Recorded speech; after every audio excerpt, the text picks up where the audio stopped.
মই কৈছোঁ জুবিন গাৰ্গ এজন আৱেগিক ল'ৰা। তেওঁ বৰ্তমান সময়ত জুবিনে যি ধৰণে নিজক চলাই আছে সেই গোটেই ব্যৱস্থাটো মই নাভাবোঁ যে তেওঁৰ শুভাকাংক্ষীসকলে তেওঁক পৰামৰ্শ দিব লাগে। আৰু মই নিজে কথা পাতিব সুযোগ পোৱা নাই, মই কথা পাতিলেও ময়ো কথা পাতিম। জুবিন গাৰ্গ বহুত ডাঙৰ হওক, অসমৰ সন্মান আনক, আমি ভাৰতীয় জনতা পাৰ্টী এইটো বিচাৰোঁ।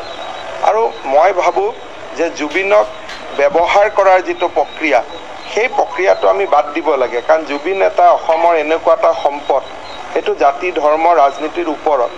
গতিকে আমি তেওঁক ব্যৱহাৰ কৰাৰ যিটো এটা প্ৰচেষ্টা কৰিছোঁ সেই প্ৰচেষ্টাৰ পৰা আমি আঁতৰি আহিব লাগে। ধৰক নহ'লে আপোনালোকে এটা চিন্তা কৰক, যদি জুবিনৰ একেবাৰে ক্ল'জ মানুহে যদি এই ভিডিঅ' ক্লিপটো উলিয়াই নিদিয়ে কেনেকৈ ওলাব পাৰে? তাৰমানে লগতে থাকি কোনোবাই সাপ হৈ খুটি বেজ হৈ জাৰি থকা নাই জানো? এটা ধৰি ল'লোঁ ৰাতি কৈছিলে, ৰাতি কোৱাৰ সময়তো দুজন তিনিজন তেওঁৰ কোনোবা ক্ল'জ মানুহে থাকিব লাগিব। তাতো হিমন্ত বিশ্ব শৰ্মা নাই, গতিকে হয় আপুনি থাকিব লাগিব, নহ'লে আপুনি থাকিব লাগিব তিনিজন। সেই তিনিজনৰ পৰাই কিয় অডিঅ' ক্লিপটো লিক কৰি দিলে? তাৰমানে কিছুমান মানুহে জুবিনৰ লগত থাকি জুবিনক ধ্বংস কৰাৰ এটা ষড়যন্ত্ৰও সমান্তৰালভাৱে চলাই থকা নাই জানো? চবেই জানে যে ভূপেন হাজৰিকাৰ ওপৰত যদি এইটো কমেণ্ট দিয়ে অসমৰ মানুহে বেয়া পাব। সেই কমেণ্টটো তাৰ আগৰ আৰু পিছৰ আলোচনাখিনিতো ওলোৱা নাই। তাক নিশ্চয় কিবা ধৰণে প্ৰলোচিত কৰা হৈছিল এই শব্দকেইটা ক'বৰ কাৰণে।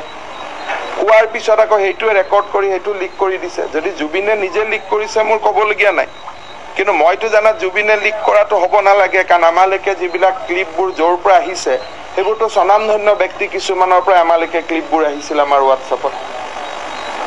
আৰু সেইবিলাক জুবিনৰ খুব ভাল পোৱা ব্যক্তি, অন্ততঃ মোৰলৈকে য'ৰ পৰা হোৱাটছএপটো আহিছিল জুবিনৰ, কাৰ্যত তেওঁ জুবিনৰ খুব ক্ল'জ ভাল পোৱা ব্যক্তি। তেওঁ আকৌ ৰাতি মোৰলৈকে 4টা বজাত কিয় হোৱাটছএপটো পঠাই দিলে? তাৰমানে এইটো